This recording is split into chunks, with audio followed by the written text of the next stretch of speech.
Hello everyone and welcome to the second round of updates from Toronto in Canada. My name is Srijana and I am the AGV expert or licensed advisor based out of Toronto in Canada, and I'm doing a quick update of all things immigration in Canada and following up on some of the important announcements that have been made, etc. Today we're going to be looking at some of the macro PR numbers for Canada, which I think are going to be insightful and of value to all of my viewers watching around the world. So every year Canada does have a forecast in terms of how many permanent residents it wants to bring in. It's always around, historically and even otherwise, it's always been around the 400,000 mark. In keeping with trends for this particular year, for 2021, the forecasted figure was 401,000. Canada was supposed to invite about 401,000 permanent residents in the year 2021. Now, in the first 6 months of 2021, we are in August, so now I can look back at what transpired in the first 6 months.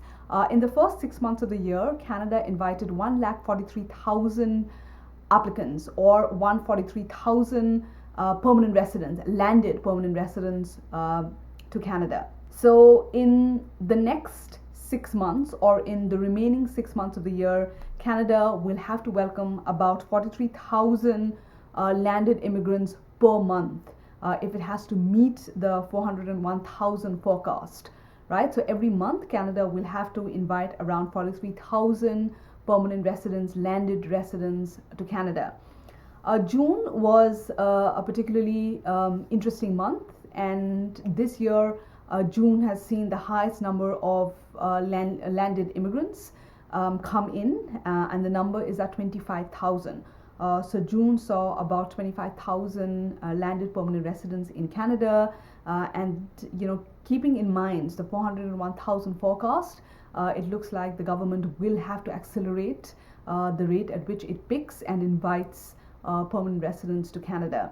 We have been seeing that the round of invitations as far as express entry is concerned, it's oscillated between Canadian Experience class and PNP, or the Provincial Nomination Program class of draws. And so every time there is a CEC draw or a Canadian Experience class draw, the number of invitations are very, very high. And that is to offset some of the lower numbers, because an all program draw hasn't happened at all, and PNP draws historically and even now continue to be smaller, and therefore the only area in which it can accelerate the number of invitations that can be meted out to people is in the Canadian Experience class round of draws, and therefore we've seen very, very large invitations this year being rolled out as part of CEC draws. Another important announcement, in addition to the numbers that I wanted to look at today, is the fact that earlier this month, a very, very important announcement was made for applicants around the world, or for people putting in any sort of immigration related application to IRCC. And the announcement was around ATIP. It's called ATIP, or Access to Information and Privacy. So access to information and privacy is when you put a request to IRCC and request for all of the case notes that have been put in by assessing visa officers in relation to particular application. So visa officers use a particular case management system known as GCMS, the Global Case Management System, where there are notes, assessment notes for every application.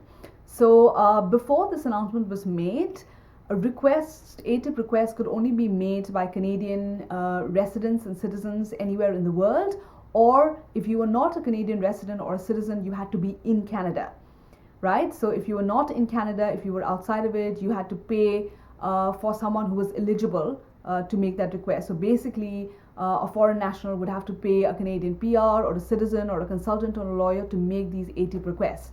Now, after this announcement, anybody in the world, or even a foreign national who has an application, can actually make these requests. So that's made the whole process a lot more transparent, and Canada is now in standing with the rest of the world in terms of allowing people access to the information and allowing people insight into what really transpired when their application was being processed. So in addition to all of my updates yesterday, today I did a broad look at immigration figures where we are the first 6 months, what is expected in the next 6 months, and also this important ATIP announcement.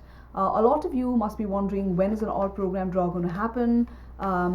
Everybody is hoping that there will be one towards the end of the year, because once an invitation is rolled out, applicants have 60 days to put in their PR application, and the processing time frame for a PR application at the moment is about 6 to 7 months.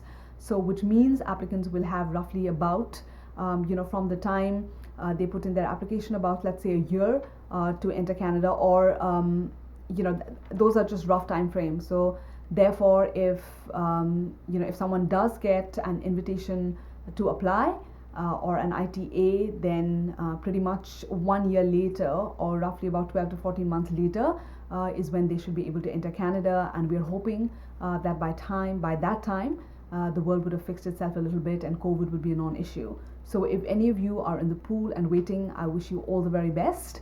And I also urge all of you guys to stay connected with us in order to receive real-time updates. And I hope to come back to you with more information and more nuggets of wisdom as far as Canadian immigration is concerned. Thank you for your time, and I will see you in the following weeks.